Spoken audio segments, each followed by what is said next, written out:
Assalamualaikum warahmatullahi wabarakatuh. Waalaikumsalam warahmatullahi wabarakatuh. Baiklah, pertama-tama saya ucapkan terima kasih atas kesempatan ini kepada dosen pengampu kami yaitu Pak Muhammad Hijran, SPD, MPD, dan kepada teman-teman yang akan mendengarkan presentasi kami kali ini. Presentasi kami kali ini berjudul tentang permasalahan demokrasi di Indonesia. Izinkan kami memperkenalkan diri. Kami terdiri dari pertama ada Mona Sinambela, yang kedua ada Natalia, yang ketiga ada Zahri Tama Fevrianti, yang keempat ada Sarina, saya sendiri, dan yang kelima ada Linda, dan yang terakhir ada Lola. Baiklah, langsung saja kita masuk ke materi yang pertama. Kepada Zahri Tama, dipersilahkan. Baiklah, yang pertama kami akan membahas tentang apakah demokrasi di Indonesia sudah baik.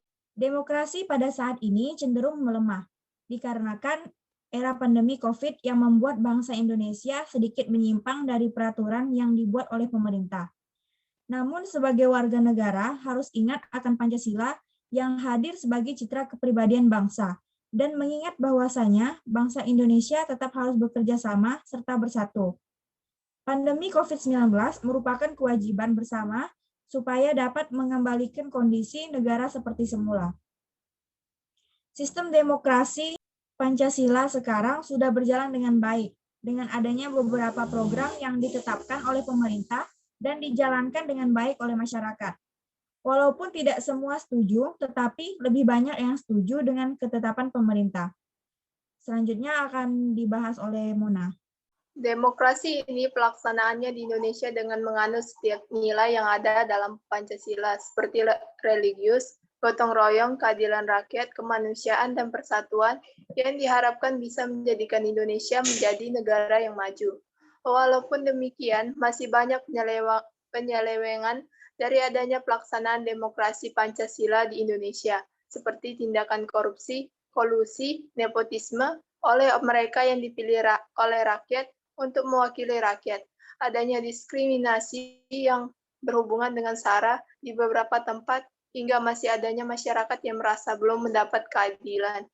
Demokrasi melemah karena demokrasi saat ini menyimpang, di mana korupsi merajalela, adanya peraturan yang menguntungkan pejabat negara dan merugikan rakyat biasa, terutama di masa pandemi seperti saat ini. Selanjutnya saya kembalikan kepada moderator. Baiklah, selanjutnya yaitu yang kedua akan dibacakan oleh Deninda. Kepada Deninda, saya persilahkan. Baiklah, poin yang kedua yaitu, mengapa bisa terjadi permasalahan demokrasi? Penyebabnya itu ada 4. Yang pertama yaitu adanya korupsi politik, yang kedua adanya oligarki politik, yang ketiga adanya oligarki media, dan yang keempat adanya kesenjangan ekonomi.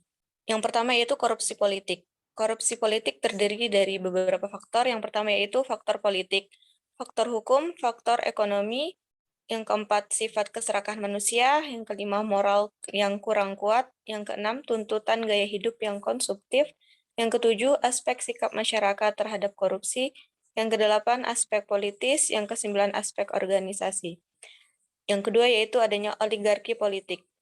Adapun faktor penyebab politik oligarki disebabkan oleh salah satunya adalah keberadaan partai politik yang memiliki kepentingan yang berbeda. Sebagai contoh, meski Presiden Joko Widodo dipilih oleh lebih dari 53% pemilih pada pemilu 2014 lalu, ternyata faktanya Presiden Jokowi sulit mengambil keputusan berdasarkan hak prerogatifnya untuk lepas dari kepentingan partai-partai pendukungnya maupun partai penentangnya. Dalam pemilihan calon Kapolri, Jokowi dikepung oleh desakan partai-partai di DPR. Partai-partai menyetujui Budi Gunawan jadi Kapolri walaupun jadi tersangka. Partai-partai mendesak Jokowi melantik Budi Gunawan walau publik bersuara sebaliknya. Presiden Jokowi tersandra oleh sistem oligarki yang dianut hampir semua partai yang menduduki parlemen tanpa disadari. Contoh lain oligarki adalah ketika suara publik menginginkan pemilihan kepala daerah secara langsung, tapi elit-elit partai politik menginginkan pilkada lewat DPRD. Selanjutnya akan dibacakan oleh Lola. 3. Oligarki media. Di Indonesia sendiri, masalah oligarki bukanlah sesuatu yang dapat disepelekan. Meski pasca reformasi 1998 98 Indonesia mengalami banyak perubahan, terutama di sektor kebebasan, informasi, dan berpendapat. Oligarki adalah salah satunya hal yang tidak berubah. Hal ini dikarenakan setelah reformasi bergulir, terjadi konsentrasi kepemilikan media yang berpusat pada beberapa orang dan membentuk oligarki media. Oligarki ini bisa ada karena mereka dibesarkan oleh sistem politik order baru yang secara regulasi yang longgar dan memaklumi pemusatan kepemilikan media. Oligarki media ini seakan menjadi duri dalam daging bagi kebebasan informasi di Indonesia. Hal ini dikarenakan para pemilik media memanfaatkan media yang mereka miliki untuk kepentingan memanipulasi masyarakat agar mereka langgeng dan memanfaatkan media yang mereka punya demi kepentingan politik pada masa kampanye pemilihan umum pada tahun 2019 pada masa itu. Harian media Indonesia misalnya lebih banyak memberitakan berita positif mengenai kerja-kerja pemerintahan Joko Widodo. Media Indonesia selama pada masa kampanye juga lebih fokus pada berita-berita mengenai survei-survei yang memenangkan pasangan Joko Widodo Maruf Amin dan hal-hal positif yang menyangkut pasangan tersebut Roy Taniago pada tahun 2019. 4. Kesenjangan ekonomi. Pelaksanaan pembangunan yang tidak merata sehingga berpengaruh terhadap aksesibilitas masyarakat, kemerataan pendapatan oleh warga negara di setiap wilayah, yakni masyarakat di wilayah perkotaan memiliki kesempatan lebih banyak untuk mendapatkan upah yang jauh lebih besar. Selanjutnya, pendidikan masyarakat rendah. Bisa terlihat bagaimana akses pendidikan bagi masyarakat terpencil sangatlah sulit. Yang terakhir, rendahnya mobilitas sosial yang sangat erat kaitannya dengan arus urbanisasi dan kegiatan perekonomian, serta pencemaran alam, ideologi kapitalis, di mana pergerakan ekonomi hanya mementingkan keuntungan satu golongan masyarakat tertentu, dan hilangnya asas gotong royong. Selanjutnya akan dibacakan oleh rekan saya. Silakan kepada Natalia. Baiklah, untuk selanjutnya ada masalah demokrasi di Indonesia. Yang pertama ada intimidasi. Yang dimaksudkan adalah perilaku pada seseorang yang pada umumnya menyebabkan rasa takut cedera atau bahaya. Adapun contoh kasus intimidasi yaitu kasus kekerasan atau intimidasi selama masa kampanye pemilihan kepala daerah atau pilkada di Aceh. Kemudian yang kedua ada masalah money politik atau politik uang. Seperti yang kita ketahui, politik uang adalah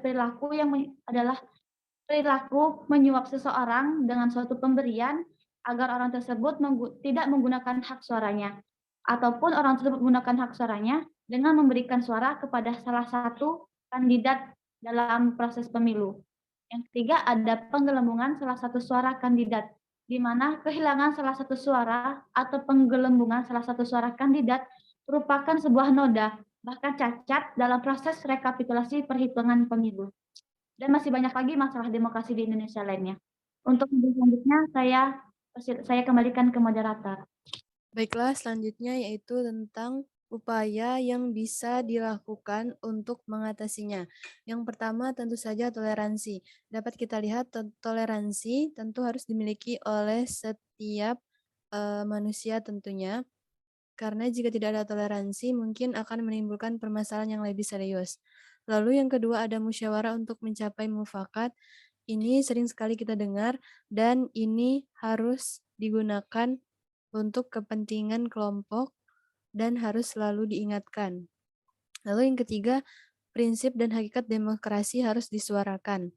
Lalu yang terakhir ada ketaatan kepada peraturan yang berlaku.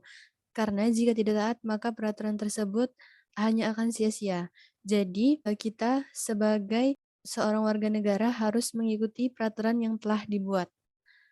Baiklah, sekian presentasi dari kelompok kami. Adapun kesimpulan pada presentasi kami kali ini yaitu satu hal yang terpenting dari penerapan demokrasi yang kita jalankan harus bermuara pada kemanusiaan karena secara filosofis prinsip demokrasi adalah merangkul dan mengakomodasi suara rakyat baik mayoritas maupun minoritas demi terciptanya suatu masyarakat yang adil, makmur, dan beradab.